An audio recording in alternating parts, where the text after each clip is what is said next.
Bonjour mesdames, j'espère que vous allez bien.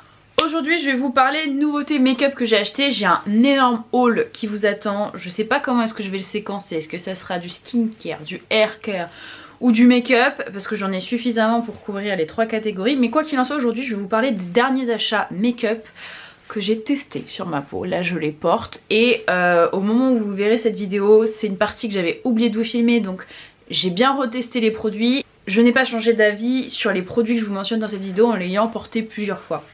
Avant de commencer, je vais vous montrer 2-3 nouveautés qu'on va tester ensemble. Il y en a plein d'autres. On aura des très chics produits Tom Ford, nouvelle collection. Vous avez les petits blushs de chez Huda Beauty, le nouveau fond de teint de chez Charlotte. Et allez, je vous donne une autre nouveauté. On a par exemple la poudre de chez Rare Beauty. Donc si ça vous intéresse de savoir comment est-ce que j'ai fait pour avoir ce petit look là, surtout de savoir ce que j'ai pensé des nouvelles acquisitions que j'ai faites, continuez à regarder. Ça fait des lustres que je vous ai pas fait ce genre de vidéo. Et bien écoutez, incroyable mais vrai, j'en avais envie.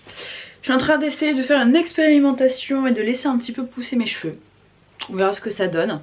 Alors là du coup j'ai bien hydraté, j'ai la peau propre, nettoyée. J'ai juste fait mes sourcils parce que j'ai pas de produit sourcils à vous proposer. Et j'ai la peau extrêmement sèche, enfin déshydratée et sèche, notamment au niveau du nez. Donc ce que je fais, ce que j'aime bien faire, c'est appliquer 2-3 gouttes comme ça de chez Kiehl's sur mon visage, de l'huile, et on va le faire tout de suite. J'utilise un petit peu en guise de primer, si on peut dire. Vous voyez, 1, 2, 3. J'ai même été très généreuse. Hop, je viens la chauffer et en fait je viens vraiment la tapoter aux endroits où étonnamment je suis totalement sèche. Je le fais un petit peu aussi, voilà, un peu partout. Et on va commencer. Je pense que ce qu'on va faire, c'est qu'on va peut-être commencer rapidement par les yeux. Est-ce que je ferais pas ça? J'ai une palette à vous présenter. Alors une palette qui coûte un demi-bras, mais c'est une marque que j'adore. Je trouve qu'on n'en parle pas assez. Alors il y a des choses qui sont hors de prix et qui valent pas nécessairement l'investissement, mais il y en a d'autres qui sont fabuleuses. Il s'agit de Tom Ford. J'adore Tom Ford, je trouve qu'ils font des choses qui sont sensationnelles. L'une des catégories de produits que je connais assez peu, ce sont les fards à paupières. J'avais, je crois, 2 ou 3 palettes de chez lui, donc très peu. Alors déjà, est-ce qu'on peut, s'il vous plaît, admirer ce sublime packaging? C'est la Extreme Eye Color Quad, c'est la teinte Lava Lustre. Je vous montre la merveille, je l'ai vu en magasin. Déjà moi le packaging, c'est clairement le packaging qui m'a parlé. Regardez-moi la merveille. Attendez, je vais enlever l'opercule. Je me suis dit non mais sensationnel le truc. Je vais la mixer avec autre chose parce que bien évidemment c'est une palette où vous avez essentiellement des foils. Regardez-moi cette merveille s'il vous plaît. Je comprends pas qu'on ne l'ait pas vu plus que ça sur les réseaux. Voilà, je me suis dit que j'allais commencer avec ça. Et comme bien évidemment c'est une palette uniquement de foiled, ce qu'on va faire c'est que je vais la mixer avec quelque chose d'autre, histoire d'avoir 2-3 mats. Je vous approche un petit peu plus pour que vous puissiez voir. J'aime faire c'est appliquer une petite primer. Donc là j'en ai une très vieille qui est sur la fin. Hop. Tac. Une fois que j'ai mis mon primer sur les yeux, ce que j'aime en fait c'est prendre une poudre translucide. Là c'est la RCMA et en fait je viens juste poudrer le tout pour sceller et pour que ce soit plus facile après de passer un petit coup de pinceau. Ensuite ce que je vais faire c'est que je vais prendre vraiment les teintes, tout ce qui est plus classico-classique hein. Ce sont ces teintes là, je sais même pas si je vous le dis ce que c'est, parce que Make Up Geek j'ai l'impression que, je sais pas si c'est une marque qui existe encore. On a crème brûlée que je vais mixer avec un peu de peach smoothie et crème brûlée. Et puis peut-être que, ça c'était Coastal Scents, pareil, je sais même pas si c'est une marque qui existe encore. C'est le Oatmeal Tan que j'adore. Je vais mélanger, me faire un petit mix des trois. Et pour ce faire, je vais utiliser un pinceau de chez Sephora. Pareil, je sais pas s'il est encore disponible à la vente, je le trouve exceptionnel. C'est le Rounded Crease. Je commence par crème brûlée juste comme ça, vous voyez, très rapidement. Donc voilà ce que ça donne avec crème brûlée. Et ce que je vais venir faire, c'est que je vais venir prendre un petit peu le Peach Smoothie qui est juste ici. Avec le Oatmeal Tan de chez Coastal Scents. Et voilà, je vais continuer à en ajouter un petit peu comme ceci. Donc voilà, j'ai à peu près le look que je voulais sur les yeux, quelque chose de super naturel. Et en fait là ce que je pense faire c'est j'ai bien envie, alors en soi je serais tentée de plutôt prendre des couleurs un peu plus portables, mais je me dis que pour la vidéo je vais certainement prendre celle-ci et je vais mettre ça un peu au centre de la paupière, histoire d'éclaircir le tout. Donc j'utilise celle-ci et franchement je pense que la meilleure des choses c'est de l'appliquer au doigt comme ceci. Et je viens presser directement la matière. Je souris parce que je trouve ça trop joli. Il est sublime. Je sais pas si vous allez bien le voir là comme ça, si ça va bien se retranscrire à l'écran. Je le trouve canon ce fard. Beaucoup de changements dans ma vie en ce moment et du coup ça me prend énormément de temps. Et je vous avoue que j'ai un peu moins de temps pour filmer. Je suis pas souvent chez moi non plus.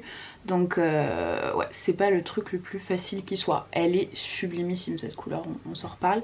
Donc je vous avoue que je suis en train de ressonger. Je me dis est-ce que ça fait encore sens d'être là sur YouTube? On verra.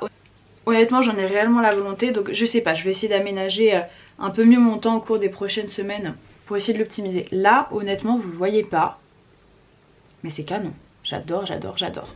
On va passer rapidement aux yeux et c'est un mascara dont je vous ai pas tellement parlé. Alors c'est un mascara voilà, qui est pas tout nouveau, qui a fait le buzz notamment l'an dernier. C'est le Swede Pro Lash Lift Mascara. Quasiment tout YouTube en parlait et je l'ai testé à de nombreuses reprises. Là ce que je suis en train de mettre c'est une primer de chez Marc Jacob. D'ailleurs je suis dégoûtée que ça... Je suis dégoûtée que le partenariat entre Marc Jacob et Sephora est arrêté. J'espère sincèrement que la marque a été rachetée ou qu'elle est dans un autre groupe. Parce que j'adore Marc Jacob, je vous en ai déjà parlé à de nombreuses reprises. Pour vous parler de ce mascara là, déjà il a une brosse qui est un peu particulière. C'est une brosse à picot, c'est vraiment pas le genre de brosse que j'affectionne. Et en fait je l'avais en double ce mascara là. Je l'avais acheté, je l'avais eu aussi dans un calendrier de l'Avent. J'ai revendu l'autre qui était totalement neuf parce que vraiment j'arrivais pas à le faire fonctionner. Je l'aimais pas. Et en fait, en le combinant avec cette base-là, il est génial. Mais seul, je le déteste. Vraiment, je le déteste. Je comprends pas le buzz qu'il y a autour de ce mascara-là. Là, spoil alert. Je trouve qu'il a tendance, en fait, à... En fait, je trouve qu'il a tendance un petit peu à avoir un effet mouillé au départ. C'est tout ce que je déteste. Et ça a tendance un petit peu à coller les cils entre eux. Donc je l'affectionne pas. Donc ce que je vais faire c'est que là je vais laisser poser ça quelques minutes. Et en attendant, eh bien écoutez, on va appliquer ensemble le fond de teint. Fond de teint, ça fait depuis cet été que je ne mets plus fond de teint. En général je mets juste de l'anti-cerne. Et là il y avait celui-ci, le Beautiful Skin Foundation de chez Charlotte Tilbury que j'adore. C'est une de mes marques préférées. Moi j'ai pris la teinte 4N. J'ai un peu galéré à sélectionner les teintes et je me suis dit que ça pouvait être parfait parce que si ça combinait à la fois du skincare et du make-up, et bien c'était tout ce qu'il me fallait. Et c'est le genre de packaging que je trouve fabuleux, c'est léger, c'est pratique à emporter, vous n'avez pas peur de le casser, donc génial. Et je pense que la teinte est pas mal, je vais vous montrer. Hop, il est vraiment tout neuf, hein. Je l'ai jamais utilisé et je pense que ça sera amplement suffisant pour tout le visage. J'ai trop hâte de le tester. Et donc pour l'appliquer je vais utiliser ce pinceau là de chez It Cosmetics. Voilà, j'en ai très peu. J'espère que vous allez bien voir parce qu'il y a plutôt de la luminosité naturelle. Mais c'est pas un truc de fou. Franchement il n'y en a pas énormément. J'espère que vous allez voir. Faites, je suis trop contente. J'aurais pas pu sélectionner meilleure teinte. Trop contente. Je vais en remettre un tout petit peu plus. Honnêtement, la teinte est parfaite. Je trouve ça magnifique. En fait, ça vient directement se fondre à la peau. C'est super naturel. Et autant vous dire qu'en ce moment, ma peau, alors elle est pas dégueu, mais j'ai 2-3 petits boutons qui sont pas cool. J'en ai un tout petit là et j'en ai un là en plein milieu du front. J'ai dû mettre j'ai une peau plutôt réactive, un produit qu'elle a pas trop kiffé. Si je regarde un petit peu sur le côté, là, c'est juste que j'ai mon miroir. Et honnêtement... j'adore, c'est super naturel, c'est super naturel. La teinte elle est canon, je vais voir comment est-ce que ça tient dans le temps, est-ce que ça s'oxyde ou pas. Ah mais la teinte est canon. Pareil, anti-cerne, j'en ai acheté plein. Mais je voulais en tester un directement à l'écran avec vous de chez Dior, ça fait un moment que je l'ai. Honnêtement j'ai jamais pris le temps de le tester, c'est le 020, c'est le Dior Skin Forever Undercover.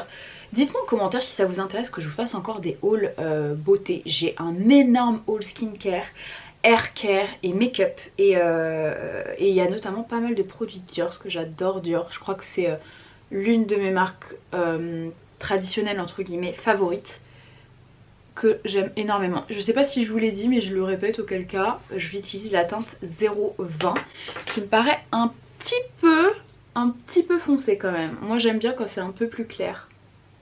Et donc là j'utilise mon Beauty Blender histoire d'étaler le tout. Alors attendez, je remets un tout petit peu, je vais mettre un tout petit peu là. Et là j'ai un petit bouton ici aussi qui me fait super mal d'ailleurs. Donc tac, je vais venir tapoter le tout. Pareil, le Dior Skin Forever Undercover. De toute façon je vous ferai un petit récap après une fois avoir tout utilisé. Nouvelle poudre qui vient de sortir, j'adore le packaging. Rare Beauty. Honnêtement Rare Beauty, il y a très peu de choses que j'aime pas. J'ai quasiment tout aimé. C'est la Setting Powder.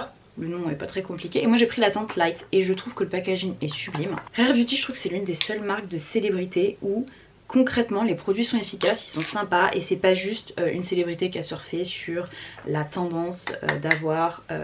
c'est un peu rosé, j'adore. Oh, j'adore le fait que ce soit un peu rosé. D'ailleurs, pendant les soirées gold, je voulais impérativement, il y a une nouvelle teinte des poudres de chez Huda Beauty en teinte Cherry Blossom que je voulais absolument me procurer. Puisqu'en fait le fait d'avoir une poudre un petit peu rose ça a vraiment un pouvoir illuminateur et je la voulais absolument, elle était sold out donc c'est pas grave, je l'achèterai une prochaine soirée gold. Et celle-ci je suis contente qu'elle soit légèrement teintée. Donc écoutez, moi je vais en mettre juste ici là sous l'œil, c'est surtout ici que je souhaite en fait illuminer. Et honnêtement les revues sont plutôt super positives sur cette poudre, si vous l'avez testée dites-moi. A priori elle apporte quand même de l'éclat, elle est super jolie, elle vient illuminer ce qu'il faut sans faire briller. Et j'avoue que elle est pas mal hein. Je vais voir un peu comment est-ce que ça se tient. Mais j'aime bien parce que j'ai pas d'effet un peu blanchâtre. Et c'est tout ce que je déteste bien évidemment avec les poudres. Il y en a plein qui se disent soi-disant translucent et qui ne le sont absolument pas. Et ça a l'air d'être son cas donc je trouve ça plutôt stylé. On va s'attaquer au mascara et vous allez voir que franchement c'est pas mal du tout. J'ai décidé de vous montrer ça parce que j'ai d'autres mascaras hein, que j'ai acheté. J'ai un mascara de chez Gucci, j'en ai d'autres. Vous le verrez dans ma prochaine vidéo haul beauté. J'en ai vraiment pas mal et en fait... Je l'ai mise pourquoi? Parce que sur Insta, je vous remets mon Insta d'ailleurs si vous n'y êtes pas. Parce que sur Insta, j'avais fait un make-up look et j'avais porté ce mascara là. Et sans vous mentir les filles, vous avez été un grand nombre à me demander ce que je mettais comme mascara. Je me suis dit, ah bah elles doivent kiffer. Donc je me suis dit, bah écoutez, je vais mettre directement en action en vidéo. Comme ça vous allez pouvoir le voir. Et je vous dis, pour moi ce qui fait clairement la diff avec ce mascara là, c'est sincèrement la primer. Je dis seul je n'aime pas ce mascara là. Avec le primer, limite j'hésite à me le reprocurer, c'est pour vous dire. On a tendance un petit peu à négliger les primers. Je vous assure que ça change tout, je vous l'ai toujours dit. Moi mon favori de tous les temps ça reste le Essence. Quoique j'ai envie de vous dire que celui-ci est quand même assez fabuleux aussi. Je trouve efficace plus rapidement en fait que l'Essence. Alors après on se parle pas du tout de la même gamme de prix. Mais écoutez il est pas mal du tout. Les yeux sont terminés, on va passer au teint. Et on va passer avec un type de produit que j'aime pas particulièrement, à savoir les bronzers crème. C'est vraiment pas ce que j'affectionne le plus. Mais voilà, j'avais envie de tester, je vous dis, je suis rarement déçue des produits Rare Beauty. Et là j'ai vu qu'il y avait un stick. La teinte que j'ai c'est la teinte Power Boost. Je crois que c'est ça la teinte. Attendez que je vous dise pas de bêtises. Ouais, Power Boost. Je crois que c'est la teinte la plus claire. J'ai un produit liquide, un bronzer liquide que j'adore, que je trouve sensationnel, qui est une édition limitée, qui est discontinué. C'est le Giorgio Armani Maestro Liquid Summer Bronzer liquide. Que je trouve incroyable, mais j'avoue que voilà, côté bronzer stick c'est pas trop ma tasse de thé. Alors ce que je vais faire c'est que je vais venir l'appliquer juste ici au niveau des tempes. J'ai l'impression que c'est un peu rouge par rapport à ce que j'aime, mais écoutez on va voir. Hop, je vais mettre un tout petit peu là, un tout petit peu là, peut-être en remettre un peu là et un peu là. Moi je déteste quand il y en a trop, et peut-être un brin là sous le nez histoire de venir foncer un petit peu le tout. Mais voilà, ce sera pas plus, et auquel cas si j'ai besoin il y a un bronzer poudre que je vais tester. Pour ce faire je vais venir l'appliquer à l'aide d'un pinceau de chez Morphe qui est le G40. Et je vais venir tout simplement en fait venir l'étirer en tapotant comme ça. Moi je trouve que c'est ce qu'il y a de mieux clairement. J'aime bien quand c'est un peu plus froid, mais ça reste quand même joli et assez naturel. Donc ça me va. Et peut-être mieux voir là. Et en fait quand j'arrive ici vous voyez, je viens vraiment faire... Ah c'est joli. Attendez j'en rajoute un petit peu. Oh c'est super joli là. Attendez je refais un peu. Et regardez là. C'est pas mal là.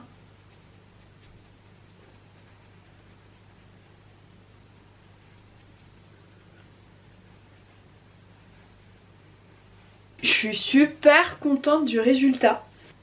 Je sais pas si vous allez vous rendre compte à la caméra, je trouve ça super joli. Au niveau des blushs, j'en avais plein. Je me suis dit que j'allais quand même vous présenter la dernière sortie, à savoir ce blush en stick de chez Huda Beauty. Moi la teinte que j'ai prise, c'est la teinte Perky Peach, qui se présente comme ceci dans les blush crème. Et je vais utiliser un petit pinceau comme ça de chez Real Techniques. Je crois que c'est le Setting Powder, quelque chose comme ça. Et ce que je vais faire, c'est que je vais venir en fait directement prélever la matière comme ça. Écoute, on verra.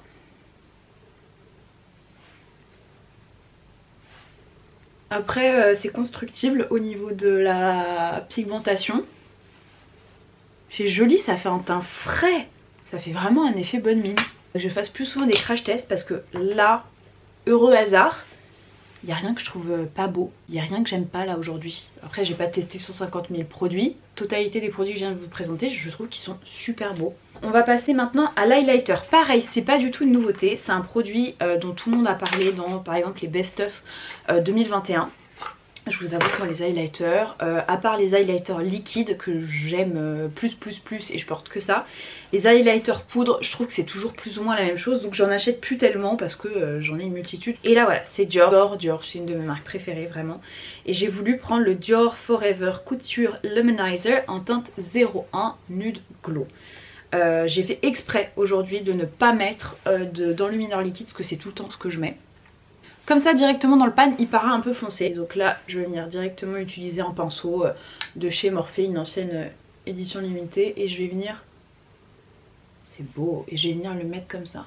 C'est qu'il ne faisait qu'un avec la peau, ça faisait vraiment un effet un peu glossy skin. Et ça n'avait pas d'effet de matière. Et honnêtement, mais il est sublime. En fait il y a tellement de choses que j'aime chez Dior que je pense que je vous ferai une vidéo. Vraiment. Je trouve qu'on parle pas assez des marques, les marques traditionnelles entre guillemets de parfumerie. C'est vrai qu'on en parle assez peu. Et je trouve qu'ils ont fait un réel effort, particulièrement Dior. Et qu'il y a des pépites, il y a des trucs qui sont fabuleux. On va passer au dernier produit que je vais vous présenter. C'est un produit lèvres. Pareil, j'avais plusieurs produits lèvres mais je voulais vraiment vous présenter ça. C'est le Tom Ford Extreme Badass Lip Color. Et la teinte que j'ai choisie moi c'est la teinte Blush Nu. Je vous montre le packaging. D'art, clairement. Et regardez-moi le raisin de cette merveille. Incroyable. C'est magnifique. On adore. Sans crème à lèvres, sans rien. Pour voir. Sachez une chose les filles. Alors ça va pas se voir notamment sur les nudes. Mais sur les corails ou les choses comme ça. Là je vais porter de plus en plus de couleurs avec les beaux jours qui vont arriver. La manière dont vous appliquez votre rouge à lèvres change tout. Je vous montre juste, petit aparté, un autre petit rouge à lèvres que j'ai comme ça de chez Tom Ford. C'était une édition limitée je crois. Et la teinte c'est quoi? C'est le mépris. Ça fait clairement flipper quand vous voyez la teinte comme ça, dans le raisin. Je trouve que là à la caméra on dirait que c'est un peu plus neutre. En réalité c'est assez flashy. Et ben je vous assure que la manière dont vous utilisez votre rouge à lèvres ça change tout. Ce que j'adore faire moi quand c'est des couleurs qui sont un peu flashy comme ça et que je veux quelque chose d'un petit peu plus estompé, un peu plus nature, je viens l'appliquer ici dans mon cœur, je viens l'appliquer ici au cœur de mes lèvres et je viens tapoter et diffuser la matière et c'est sublime. Et je vous assure que ça vient adoucir et ça donne un rendu totalement différent. Allez on y va, j'arrête les digressions avec le beige nu. Perso j'adore les nudes de chez Tom Ford, j'en ai un qui fait partie de mes favoris de l'amour de tous les temps. Magnifique, je sais pas si vous allez bien le voir là. Il est trop beau, je l'adore, regardez. Super beau. Pour épicer le tout, regardez-moi ce maquillage, je l'adore. Honnêtement je trouve que tout est très joli. On va refaire un récap un petit peu sur ce que je porte mais voilà ce que ça donne là à la lumière du jour en étant super proche de vous. Je trouve que c'est joli, que tout se marie plutôt bien. Que ça donne un rendu plutôt naturel et honnêtement le choix des couleurs est canon. Alors je vais pas me plaindre, c'est super lumineux aujourd'hui mais je pense pas que ce soit la lumière qui rende le plus justice au maquillage. Récap, on va reparler de la palette Luster Lava, donc il faut que je la reteste davantage étant donné que je n'ai utilisé que 2 teintes sur 4. C'est vraiment magnifique, vous voyez pour celles qui ont les ombres à paupières qui sont crème. Pour celles qui ont une sorte de... Vous savez le duo de chez Tom Ford que j'adore, d'ailleurs ma teinte favorite je crois que c'est la teinte Naked que je trouve exceptionnelle. C'est un duo en fait où vous avez une partie crème et vous avez un top coat que vous appliquez directement comme ça à la main. Et bah ça fait à peu près le même type de rendu. Les couleurs qui sont chaudes, chaleureuses et le pire c'est que je pense que ça se marie réellement avec tout type de... Je pense que ça se... mélange réellement avec tout type d'iris. Je vois très bien des yeux verts porter ça, alors notamment ça doit être sublime sur les yeux verts. Elle est canon cette palette. Alors oui, effectivement c'est un investissement. Là je vous ai remis les petits pinceaux que j'utiliserai jamais. C'est 80 € la palette, donc c'est tout sauf donné. Je ne regrette pas une seconde de l'avoir acheté, j'adore. Ensuite on va vous parler du mascara. Alors le mascara, je vous l'ai déjà dit, moi c'est un mascara que je n'aime pas porter seul. Je trouve que c'est un mascara qui a tendance à faire des paquets.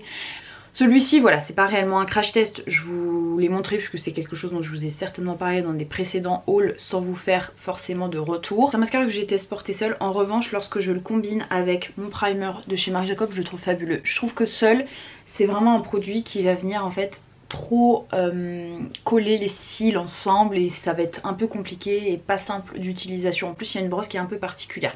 Voilà, après à voir, hein, je vous dis, c'est un produit qui a fait énormément le buzz, donc certainement qu'il y a des personnes qui l'apprécient. Mais je l'aime tellement par contre en combinaison avec le Marc Jacobs que je me pose la question, peut-être que je le rachèterai, je n'en sais rien, ce sera pas une priorité, j'ai une multitude de mascaras à tester, mais why not. Donc voilà, c'en est tout pour les yeux. Maintenant on va passer un petit peu au teint. Et alors là où je suis bluffée, il faut que je vois dans la longévité. Je pense que je vous en reparlerai dans une prochaine vidéo, et je la trouve magnifique ce fond de teint, vraiment. Il a fait le buzz, on en a beaucoup entendu parler. Charlotte Tilbury, je vous l'ai déjà dit, c'est ma marque préférée. Le Beautiful Skin Foundation est génial, déjà la teinte est fabuleuse. Je vous dis par contre j'ai un petit peu galéré, à la base je voulais le 5N. Après je me suis dit ouais non c'est peut-être un peu foncé, j'en avais pris un aussi qui était beaucoup trop clair.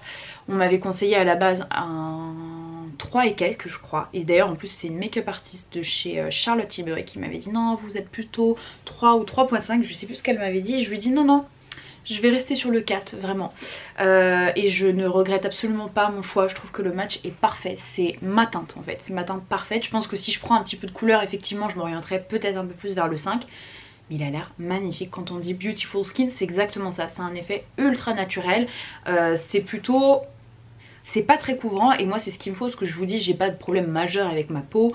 L'idée c'est juste que ce soit un petit peu unifié partout et c'est génial. Et vraiment je vais arrêter de porter des fonds de teint couvrants, d'une part parce que j'en ai pas la nécessité et j'ai envie d'avoir une peau un peu plus légère et naturelle, et je trouve que c'est parfait. Ensuite anti-cerne, je vous dis c'est pas une nouveauté mais ça faisait un moment que je l'avais dans mes tiroirs. C'est le Dior Skin Forever Undercover de chez Dior qui se présente comme ceci. Là encore une fois la teinte c'est la teinte 020 et écoutez je trouve qu'il est plutôt pas mal. Est-ce que ça sera mon anti-cerne chou de l'amour de tous les temps? J'en sais rien. Au niveau de la teinte honnêtement au départ j'étais un peu dubitative et je le trouve plutôt pas mal. Je trouve qu'il a eu un effet un petit peu éclaircissant assez sympa. Donc pareil hein, c'est un crash test, je reviendrai en vous faisant un petit peu des updates un peu plus précis pour vous dire si oui ou non dans le temps ça s'est avéré positif. Ensuite au niveau de la poudre, la Rare Beauty, je vous dis on en a beaucoup entendu parler en bien comme en moins bien. C'est un produit en tout cas qui ne laisse pas indifférent. Moi la teinte que j'avais c'est de la teinte light. J'adore ce que ça m'a fait au niveau du dessous des yeux. Je voulais juste porter ici. L'idée c'était d'apporter un côté éclatant et j'ai l'impression que c'est ce que j'ai eu avec cette poudre là. C'est magnifique, il n'y a pas de white cast, vous voyez ça fait pas d'effet blanchâtre. C'est une poudre qui est ultra fine. J'adore, mention spéciale pour le damier que je trouve très smart. Alors le packaging est sublime. En fait la seule chose que vous avez à faire c'est à twister et là vous avez, et là du coup vous avez les petits trous qui laissent sortir la matière. Je trouve que c'est génial. L'idéal c'est que vous utilisez le capuchon, vous mettez un petit peu de poudre et vous travaillez directement dans le top du capuchon. Honnêtement elle est vraiment pas mal. Là encore il faut que je teste davantage mais elle est vraiment pas mal. Ensuite pour ce qui est du bronzer, je pense que c'est ma plus grosse surprise dans le sens où je m'attendais à rien. Je vous dis c'est pas le genre de produit que j'affectionne. Je le trouvais un peu orange et alors là je suis désolée je vais pas vous regarder en face à face mais je vais regarder à côté. Je trouve que le rendu est super joli. Là encore une fois la teinte que j'ai utilisée c'est la teinte Power Boost. Je trouve que ça s'estompe à merveille. Il faut que je vois comment est-ce que ça tire dans le temps puisque bien évidemment une texture crème ça a plus tendance à bouger qu'une texture poudre. Est-ce que ça va tenir ou pas, je n'en sais rien, mais en tout cas la couleur, alors qu'au départ je vous avoue que lorsque je l'ai swatché je m'étais dit waouh c'est orange, ça me fait penser à Give Me Sun de chez MAC que je n'affectionne absolument pas. Est-ce que je vais aimer? J'ai un doute et en fait je trouve que ça s'estompe à merveille. J'ai même l'impression que vous ne le voyez pas à la caméra et c'est assez frustrant et rageant parce que je vous assure en fait ça fait qu'un avec ma peau, c'est super joli. Et ça fait pas d'effet de matière et c'est ça que j'adore. Ça, moi, grosse surprise. Blush de chez Huda Beauty, je vous dis, moi je préfère les textures crème, liquide en général, plutôt que les textures stick. Je l'ai utilisé à l'aide d'un petit pinceau, mais vous pouvez très bien l'utiliser comme ça à même le stick et ensuite venir l'étaler avec le doigt, et je pense que ça fonctionne tout aussi bien. J'adore la couleur. Alors attendez, je vais vous la swatcher parce que je voulais pas trop swatcher. C'est magnifique. La teinte peachy. Le fait que ce soit décrit comme pêche, bah c'est exactement ça. C'est pêche avec de légers, mais vraiment légers reflets irisés. C'est un effet, attention, absolument pas mat. C'est un petit effet un peu dewy. Alors attendez, je vais en rajouter un petit peu. Mais pareil, j'ai l'impression que là, la caméra, vous avez l'impression qu'il n'y en a presque pas. En réalité, si, c'est super joli. Et c'est un effet bonne mine, parce que comme je vous dis, c'est pas un effet mat. Il y a un petit peu de... Ça vient pas vous plomber le teint, il y a un petit côté un peu lumineux. Effet de lumière qui est canon. On poursuit avec l'enlumineur Couture Luminizer en teinte 01. Il est sublime, hein, j'ai rien à dire. J'ai l'impression, vous voyez, et je comprends pourquoi il a figuré dans les best-of de tellement de personnes, parce que c'est vrai qu'il a vraiment un effet un peu glass skin, super naturel. Il n'y a pas d'effet de matière, il n'y a pas de paillettes. Et je suis ravie d'avoir persisté, puisque moi je l'avais swatché en magasin, et en magasin je m'étais dit ah c'est foncé. Trop foncé pour moi, je l'achèterai pas. Et en réalité je suis contente d'avoir persisté, parce que j'ai vu des personnes qui avaient à peu près mon type de carnation, en disant que voilà, la teinte 01 même plus claire leur convenait. Donc je me suis dit mais c'est vrai que quand vous le voyez comme ça dans le pan, ça rend pas forcément justice au produit, parce que vous avez l'impression que c'est 3 fois trop foncé. La teinte est sublime, ça donne vraiment un glow naturel. Je suis vraiment contente de l'avoir acheté, il est canon. Et on termine avec ce sublime rouge à lèvres de chez Tom Ford. Alors ça pour le coup c'est un fini satiné, hein. Pour moi c'est un fini satiné. Habituellement j'adore les finis mat chez Tom Ford. J'adore le Deceiver qui est l'un de mes nudes favoris de tous les temps. Je le trouve sublime. Je le trouve sublime, vraiment il est magnifique. Il a un côté légèrement, attention, légèrement, mais c'est le côté satiné. Un tout petit peu, tout petit peu, une petite pointe qui pourrait paraître légèrement métallisée. Il est sublime ce rouge à lèvres là. Je connais la formule des rouges à lèvres Tom Ford, donc autant vous dire que c'est un confort absolu. C'est pas quelque chose de lourd, de collant, d'inconfortable. C'est vraiment un très joli rouge à lèvres qui s'oublie sur la bouche et qui vient pas vous donner de l'inconfort et qui vient pas déshydrater vos lèvres, donc c'est un grand oui. Voilà mesdames, et bien écoutez, c'en est tout pour ce crash test là qui a été très positif, parce que c'est simple, il n'y a aucun produit que je n'ai pas aimé. Là encore une fois, je vais vous faire des updates, je pense que je vous les ferai peut-être un peu plus sur Insta pour vous dire ce que j'en pense, mais je suis ravie du résultat. J'espère que ça vous aura plu, je vous fais plein de bisous, je vous dis à très vite. Mouah.